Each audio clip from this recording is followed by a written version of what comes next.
Chapter 15. Christine, Christine!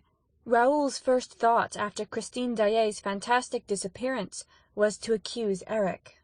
He no longer doubted the almost supernatural powers of the angel of music in this domain of the opera in which he had set up his empire, and Raoul rushed on the stage in a mad fit of love and despair.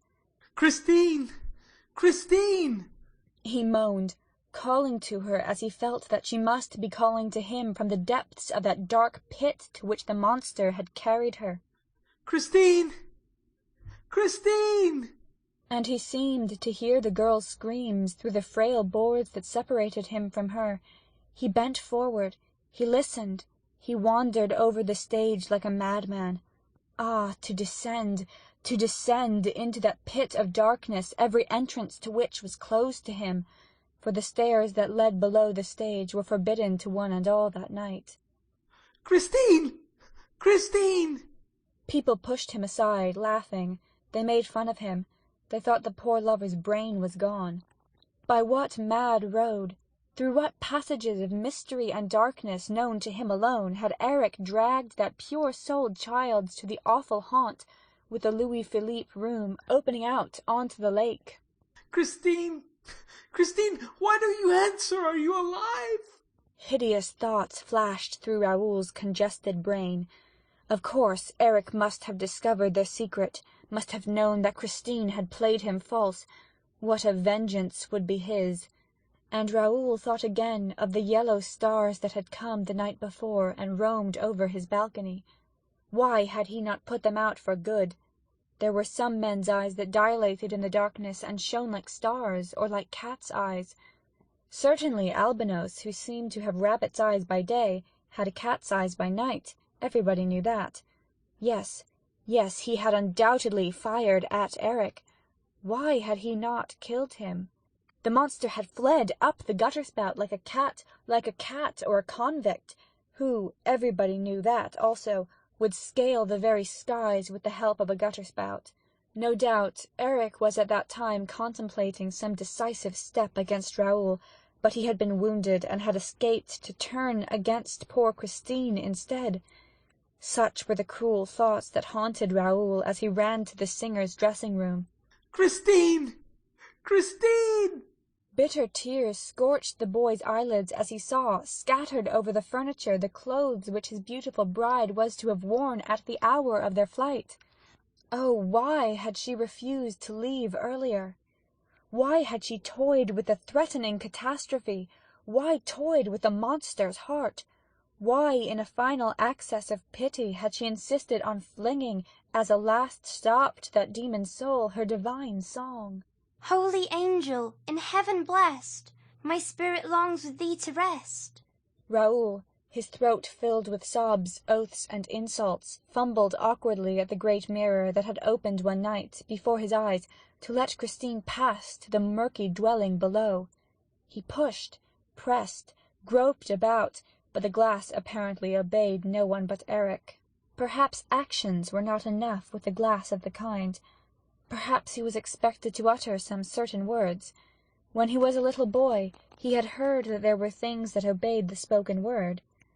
Suddenly, Raoul remembered something about a gate opening into the Rue Scribe, an underground passage running straight to the Rue Scribe from the lake. Yes, Christine had told him about that, and when he found that the key was no longer in the box, he nevertheless ran to the Rue Scribe. Outside, in the street, he passed his trembling hands over the huge stones, felt for outlets, met with iron bars. Were those they, or these? Or could it be that air-hole? He plunged his useless eyes through the bars. How dark it was in there! He listened. All was silence. He went round the building, and came to the bigger bars, immense gates. It was the entrance to the Cour de l'Administration. Raoul rushed into the doorkeeper's lodge. "I beg your pardon, madame. Could you tell me where to find a gate or door made of bars, iron bars, opening into the Rue Scribe and leading to the lake? You know the lake I mean. Yes, the underground lake under the opera." "Yes, sir, I know there is a lake under the opera, but I don't know which door leads to it. I have never been there. And the Rue Scribe, madame, the Rue Scribe, have you never been to the Rue Scribe? The woman laughed, screamed with laughter. Raoul darted away, roaring with anger, ran upstairs, 4 stairs at a time, downstairs, rushed through the whole of the business side of the opera-house, found himself once more in the light of the stage. He stopped, with his heart thumping in his chest. Suppose Christine Daae had been found? He saw a group of men and asked, I beg your pardon, gentlemen. Could you tell me where Christine Daae is? And somebody laughed. At the same moment the stage buzzed with a new sound, and amid a crowd of men in evening dress, all talking and gesticulating together, appeared a man who seemed very calm, and displayed a pleasant face, all pink and chubby-cheeked, crowned with curly hair, and lit up by a wonderful pair of serene blue eyes.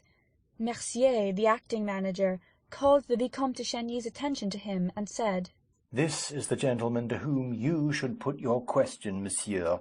Let me introduce Millefroy, the commissary of police. Ah, Monsieur le Vicomte de Chagny.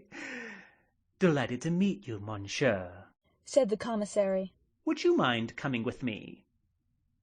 And now, where are the managers? Where are the managers? Mercier did not answer, and Remy, the secretary, volunteered the information that the managers were locked up in their office, and that they knew nothing as yet of what had happened. You don't mean to say so. Let us go up to the office. And Monsieur Mifroid, followed by an ever-increasing crowd, turned towards the business side of the building. Mercier took advantage of the confusion to slip a key into Gabriel's hand. This is all going very badly, he whispered. You had better let Mother Chérie out. And Gabriel moved away. They soon came to the manager's door. Mercier stormed in vain. The door remained closed. At last the door was opened. All rushed into the office on the commissary's heels. Raoul was the last to enter. As he was about to follow the rest into the room, a hand was laid on his shoulder, and he heard these words spoken in his ear. Eric's secrets concern no one but himself. He turned around with a stifled exclamation. The hand that was laid on his shoulder was now placed on the lips of a person with an ebony skin, with eyes of jade, and with an Ascatran cap on his head. The Persian.